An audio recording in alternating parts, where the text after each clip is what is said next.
Let's get one thing straight.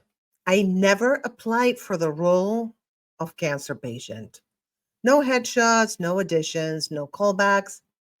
Yet somehow cancer decided to cast me as its leading lady without my consent. It all started with a lump, a small, seemingly insignificant bump in my breast. I wasn't worried until I was, until the doctors got that look. You know the one, the we need to run more tests look. And then came the words that cracked my world in half. You have breast cancer. Time stopped. My heart pounded so hard I thought it would shatter my ribs. I heard the words, but my brain just refused to process them. Cancer? Me?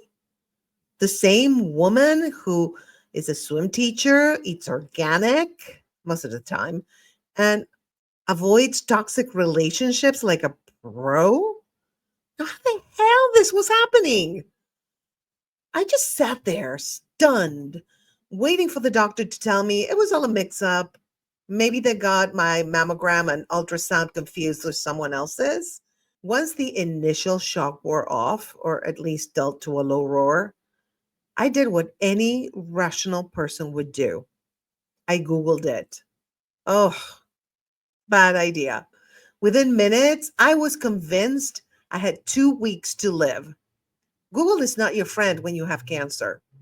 Then came the plan: a full mastectomy, chemotherapy, immunotherapy, and radiation. In other words, the cancer boot camp from hell. Let me tell you, chemo is a trip. The nausea, unbearable. The fatigue, like being hit by a truck daily. And the hair loss, oh, honey, I wasn't ready for that. The first time I saw my bald reflection, I gasped, Who the hell is that?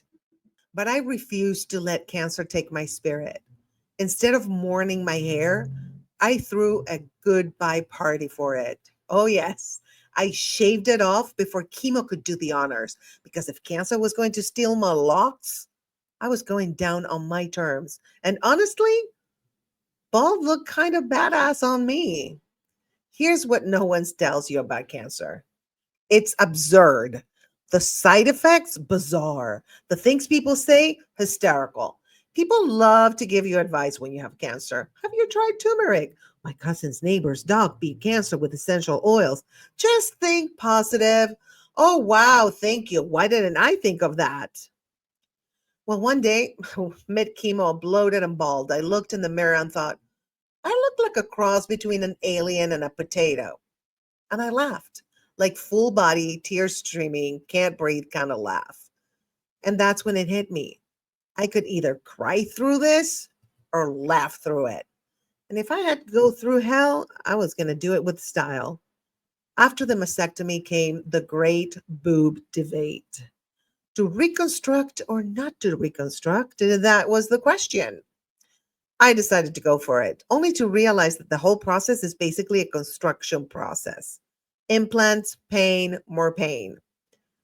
But you know what? When I finally looked at my new boob, I realized she was perfect, perkier than the original. Cancer took a lot from me, but it also gave me something unexpected: freedom. I stopped caring about the stupid stuff, about what people thought, about playing small. Cancer was supposed to break me. Instead, it cracked me open. I learned how to find joy anywhere: in a warm cup of tea, a stupid meme, a deep belly laugh. I learned to choose love for myself, for my body, for my life. And I learned that peace isn't something you wait for, it's something you create, even in the middle of chaos.